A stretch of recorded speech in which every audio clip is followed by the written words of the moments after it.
오늘 하나님 말씀 같이 보도록 하겠습니다. 오늘은 하나님 말씀 마태복음 4장 1절에서 4절 말씀 되겠습니다. 마태복음 4장 1절에서 4절 말씀 제가 읽어드리겠습니다. 그때에 예수께서 성령에게 이끌려 마귀에게 시험을 받으러 광야로 가사 40일을 밤낮으로 금식하신 후에 줄이신지라. 시험하는 자가 예수께 나와서 이르되 내가 만일 하나님의 아들이거든 명하여 이 돌들로 떡덩이가 되게 하라. 예수께서 대답하여 이르시되 기록되었으되 사람이 떡으로만 살 것이 아니요 하나님의 입으로부터 나오는 모든 말씀으로 살 것이라 하였느니라 하시니. 말씀을 위해서 같이 기도하시겠습니다. 하나님 아버지, 하나님께서 지난 한 주간도 저희를 믿음 안에서 지켜주셔서 감사합니다. 가정을 평안하게 하여 주시고 저희들의 필요에 응답해 주신 것 감사를 드립니다. 교회 가족들을 주님께서 기억하여 주시고 어렵고 힘든 과정 속에 있지만은 말씀에 의지하여 기도하는 가운데 하나님의 선한 인도를 받는 복을 누리게 하여 주시옵소서. 오늘도 하나님 허락하신 말씀을 가지고 함께 나아갑니다. 저희에게 지혜를 더하여 주셔서 하나님의 말씀으로 은혜를 받고 하나님 말씀에 순종하며 하나님의 말씀으로 승리하는 저희가 되게 하여 주시옵소서. 예수님 이름으로 기도드립니다. 아멘.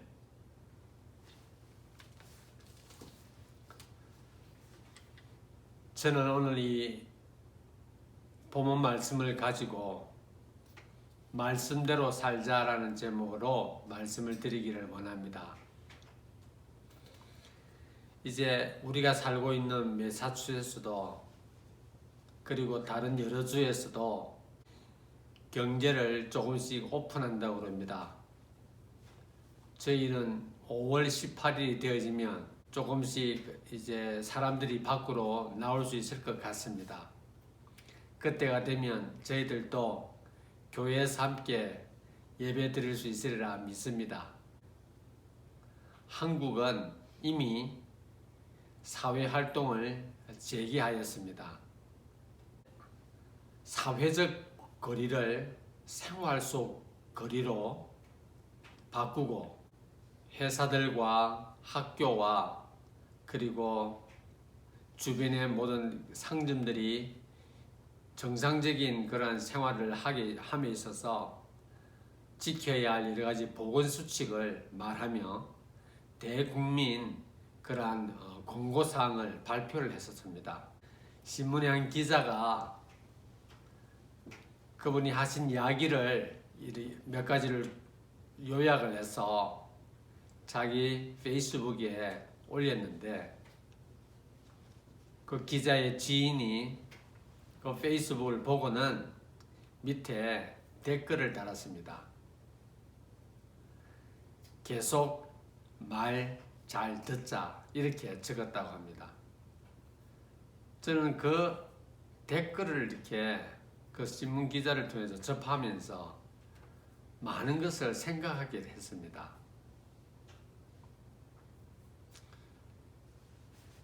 정경 본부장이 지금 여러 나라에서 관심이 참 많죠. 이번에 이 사태가 발생되었을 때에 국민들이 힘이 들고 두려움이 들고 있을 때에 그분이 나와서 여러 가지 상황을 설명을 하는데 참 전문적인 지식을 가지고 안정적으로 그리고 듣는 모든 국민들로 하여금 신뢰감을 갖게 했던 것입니다. 제가 그 기자의 지인의 댓글 계속 말 잘 듣자 라는 그 멘트를 댓글을 남겼다는 그것을 보면서 아무런 관계도 없지만은 한 책임자가 자신이 관리하고 있는 담당하고 있는 그 분야에 있어서 전문적인 식견이 충분히 잘 갖춰져 있고 그리고 그것을 전달하는 데 있어서 차분하고 안정적으로 그것을 전달할 때 많은 사람들이 느끼는 감정은 비슷했던 것 같습니다. 저 사람이 하는 말을 들으면 모든 질병들이 잘 관리될 것 같은 그런 느낌이 들었던 모양입니다. 한국에서 진행되어졌던 여러 가지 그러한 진행 상황들이 참 성공적으로 마치게 된 것입니다. 이제 일상으로 돌아감에 있어서 사회적 거리를 생활 속 거리로 유지하기 위하여 그 지침을 발표하는데 그 지침은 똑같은 것입니다. 몸이 아프면은 집에서 휴식을 취하고 건강한 거리 2m를 지키고 마스크를 반드시 착용하고 손 씻는 것과 그리고 기침 예절을 지키는 것 그리고 마지막 5번째로 주기적으로 환기를 하고 소독을 하는 것을 잘 지켜주기를 당부하고 또 당부하였던 것입니다. 사랑하는 지체 여러분, 누구나 다 할 수 있는 말 아니겠습니까? 바이러스가 침투하고 만연되어지면 이런 기본적인 5가지는 언제나 있었던 이야기입니다. 그런데 이번에 그것을 전하는 사람이 어떠한 전문적인 식견과 그리고 그것에 대한 확신을 가지고 대국민을 향하여서 공고사항을 발표할 때나 세부사항을 이야기를 할 때 안정감 있게 그리고 차분하게 그것을 전할 때 많은 사람들의 마음에 공감을 얻게 되었던 것입니다. 마찬가지로 저와 여러분들은 하나님의 말씀을 믿는 하나님의 백성입니다. 오늘 이 본문을 통하여서도 예수님께서 말씀을 증거하며 말씀을 선포하며 듣는 우리로 말씀을 따라하라고 말씀해 주십니다.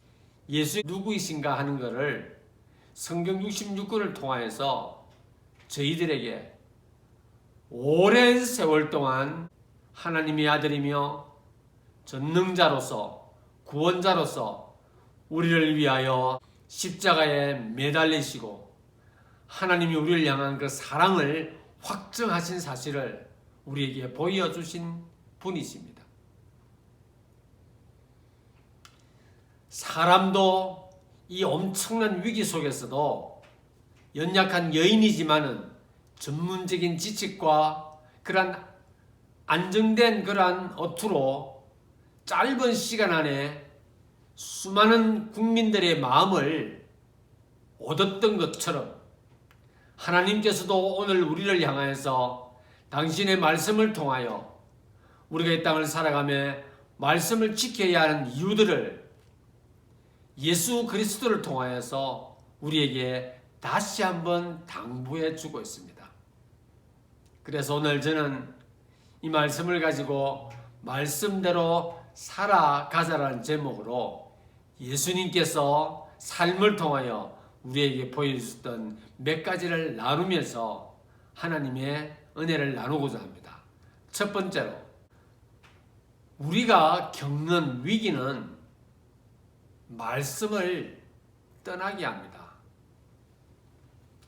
본문을 보게 되면은 예수님께서 금식 기간을 마쳤을 때에 사단이 와서 그에게 몇 가지를 유혹을 합니다. 시험을 합니다.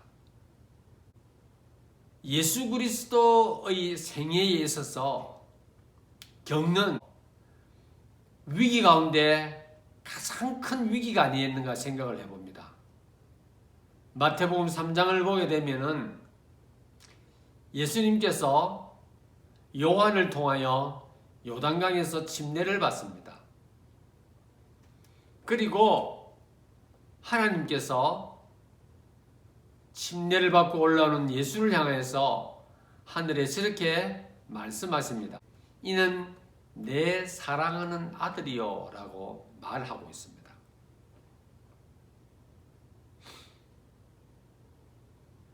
우리가 살다가 보면은 크고 작은 위기들을 경험하게 됩니다. 그런데 위기가 닥쳐왔을 때 많은 사람들은 자기도 모르게 말씀을 떠나고 있는 모습을 확인을 합니다. 우리의 육체라고 하는 것은 힘든 것을 정말 받아들이기 싫어합니다. 육체가 가지고 있는 특징입니다. 그래서 우리는 이 육체를 우리가 제어하지 못하면 내가 생각하고 내가 계획하고 내가 방향을 설정했던 것에서 그냥 아주 마음대로 요동칠 수밖에 없습니다. 그래서 우리의 이 몸이 느끼는 것들을 우리의 영적인 것이 제어를 하지 못하면 우리는 방향 없이 살아가게 되는 것입니다. 그래서 위기가 닥쳐오게 되면은 그 위기가 일상적이지 않은 것이기 때문에 우리 육체들은 그것을 강하게 거부를 하는 것이죠. 그래서 위기가 닥쳐오게 되면 자기도 모르게 말씀을 떠나게 되고 몸이 반응하는 대로 살아가게 되는 것입니다. 여러분, 금식을 한번 해보셨습니까? 저는 제일 많은 오랜 기간의 금식이 7일이었습니다. 7일. 금식을 하면서 제일 많이 힘들었던 것이 주위에서 나는 음식 냄새였었습니다. 그런데 오늘 예수님은 금식을 하는데 40일 금식을 합니다. 그리고 금식을 했을 때 육체가 느끼는 굶주림은 모든 신경이 먹는 것에 집중하도록 그냥 자동적으로 만들게 됩니다. 그때 사탄이 와서 예수님에게 이렇게 말합니다. 네가 정말로 하나님의 아들이거든 저 돌덩이들을 명해서 빵이 되게 해라라고 말합니다. 유혹을 합니다. 시험을 합니다. 40일 동안 굶주려 있는, 금식으로 인하여서 핍절해 있는, 일어날 힘도 없는 그 예수님께 다가와서 그 사단이 그러한 시험을 합니다.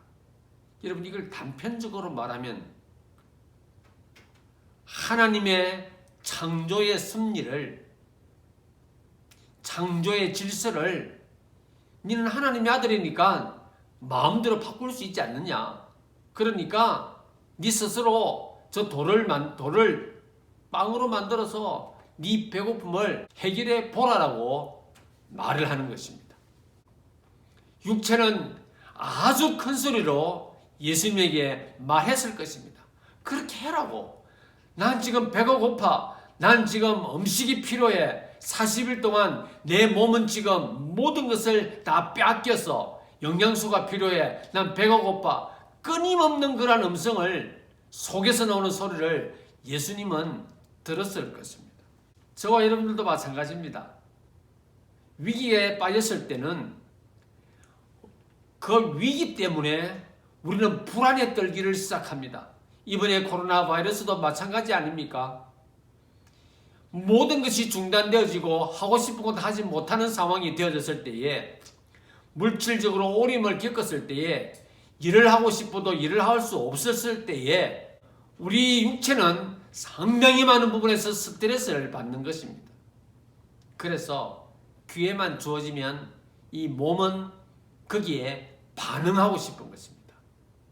심지어 이러한 위기 속에서 우리는 자기가 자기 스스로를 속이고 또 속으면서 그 위기를 대처하기도 합니다.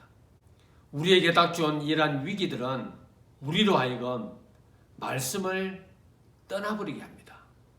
말씀에 대한 자세는 오늘 이 예수님의 모습을 통하여서 우리가 확인할 수 있는 것이 있습니다. 그것은 바로 40일 동안 굶주려 있는, 배고파 있는 그 예수님께 빵의 유혹을 예수님은 어떻게 대처를 합니까? 본문을 보게 되면 기록되었으되 사람이 떡으로만 사는 것이 아니요 하나님의 입에서 나오는 말씀으로 사는 것이다 라고 하며 사단의 유혹을 예수님이 물리칩니다. 이어지는 두 번의 유혹에서도 예수님은 비슷한 반응을 합니다. 사랑하는 지체 여러분, 우리의 믿음은 위기 앞에서 자동적으로 반응하지 않습니다. 이 육체라고 하는 것은 그냥 동물적인 것입니다. 생물학적인 것이죠. 믿음은 우리의 영적인 것이 그것을 선택하였고, 영적인 것이 하나님의 말씀을 따르겠다고 결정한 것입니다. 그렇기 때문에 육체는 우리의 믿음의 내용과 반하여서 전혀 다른 것을 요구할 때가 너무 많습니다. 그렇기 때문에 예수님께서 빵에 대한 유혹을 받으셨을 때에 예수님께서는 흔들리지 않습니다. 말씀을 떠올리며 사단의 유혹을 물리치고 있습니다. 사랑하는 지체 여러분, 위기가 닥쳐오면은 예수님처럼 생각해내어야 하며 결단을 해야 하는 것입니다. 저도 이 위기 속에서, 여러분들도 위기 속에서 하나님의 말씀에 대한 마음의 자세를 다시는 그러한 기회가 될 수 있기를 바랍니다. 두 번째로, 위기는 있죠. 우리의 삶의 시작과 끝을 알게 해주는 도구의 역할을 합니다.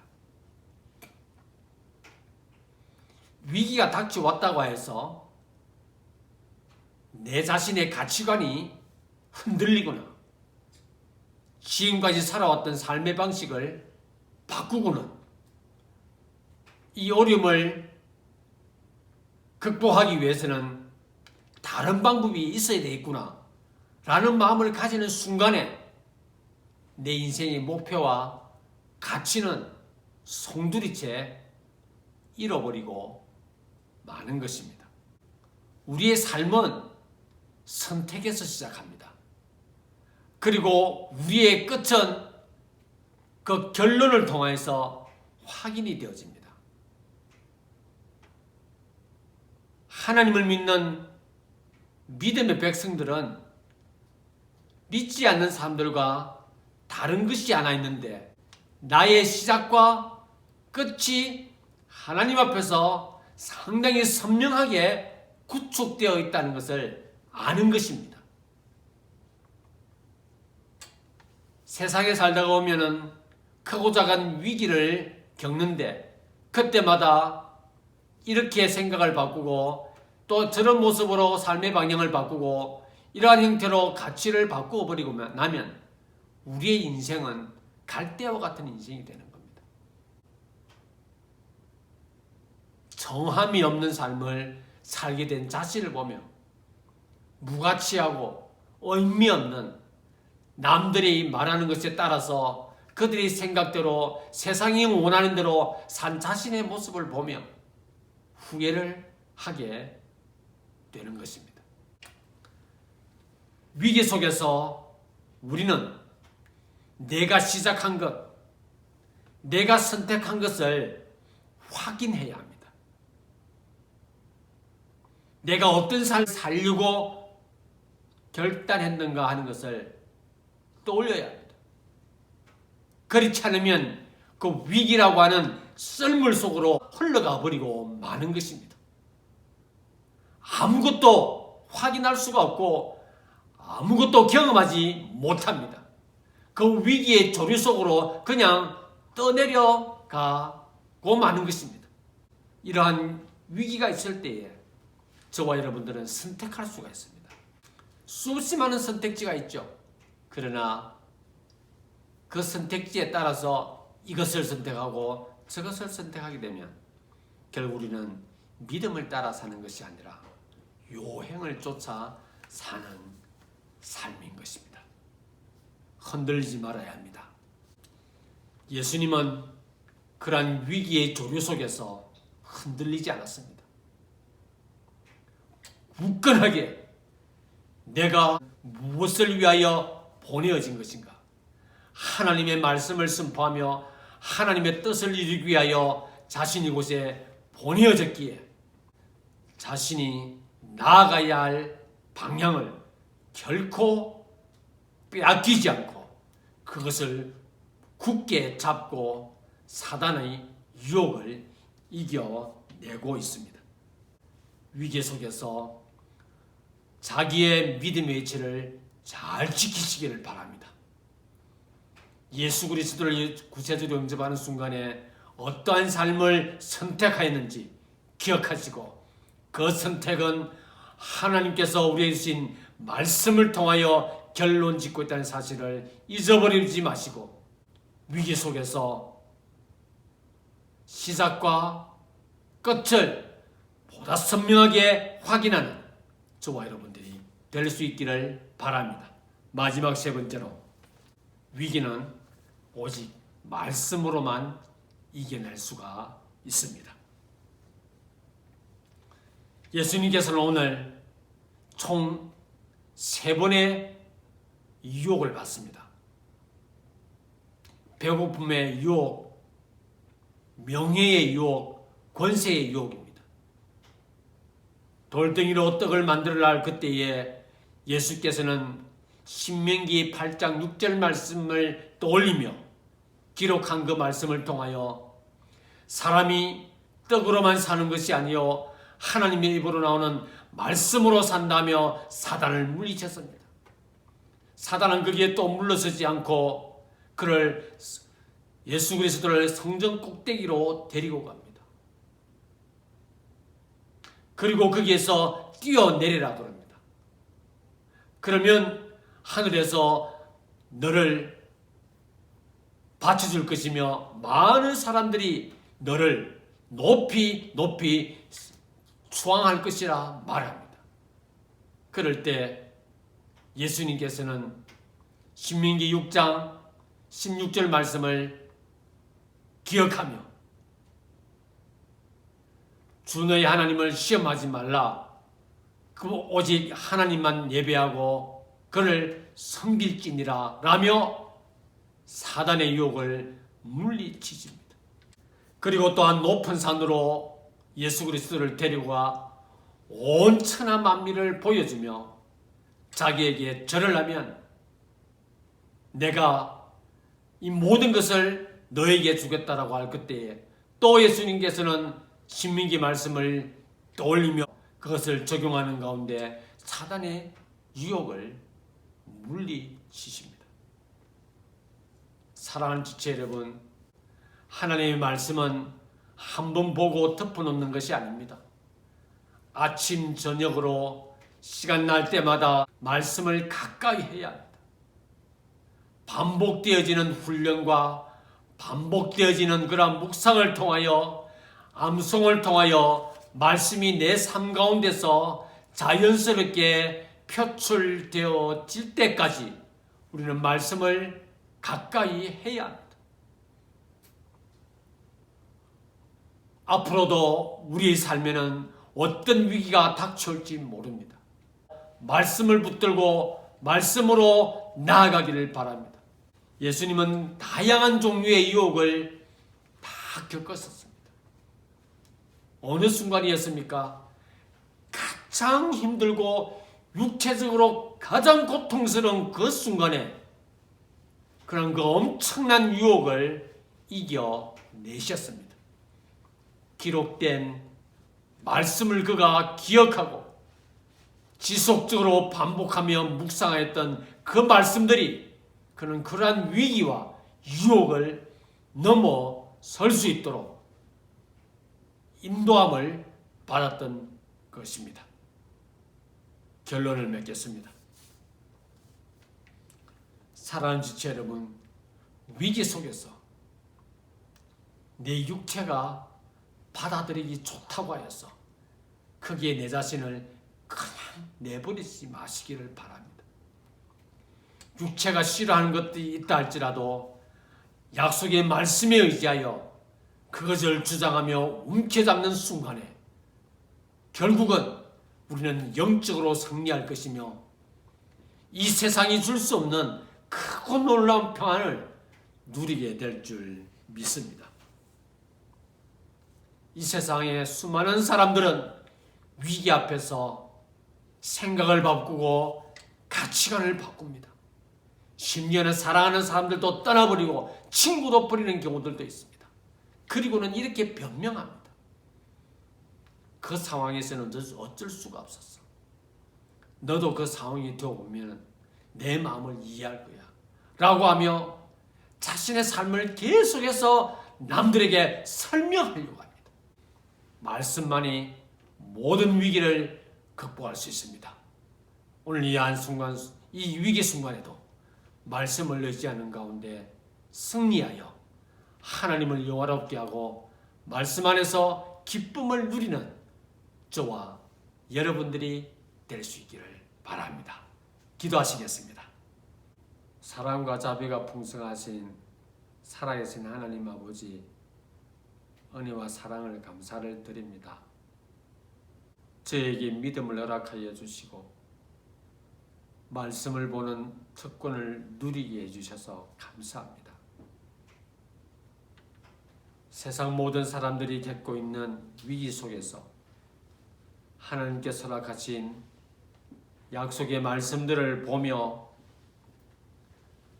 삶의 방향을 잃어버리지 않게 하여 주시고 믿음의 내용을 다시 한번 견고하게 정립할 수 있도록 그 걸음을 인도해 주신 하나님께 감사를 드립니다. 오늘 또 하나님께서 허락하신 말씀을 가지고 가정을 향하여서, 직장을 향하여서, 사업장을 향하여서, 학원을 향해서 나아가는 하나님의 백성들을 기억하여 주시옵소서. 가정을 축복하여 주시고 직장을 축복하여 주시며 사업을 축복하여 주시고 그들의 학원을 축복하여 주시옵소서. 어떤 위기 가운데서도 약속의 말씀을 붙들고 흔들리지 않는 가운데 말씀을 주장하며 나아가겠노라 결단하는 주의 백성들을 기억하여 주시고 두 손 들어 축복하여 주시기를 간절히 원하오며 모든 말씀 우리를 주에서 구원하신 예수 그리스도의 이름으로 기도드립니다. 아멘.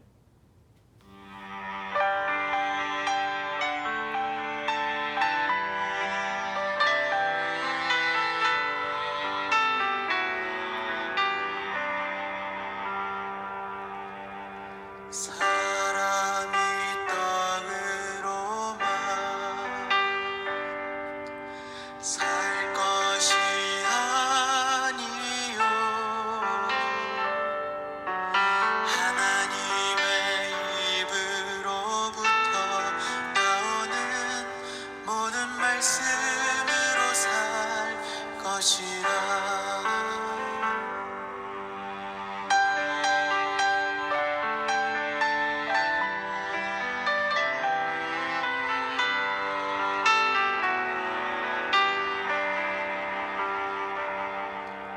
사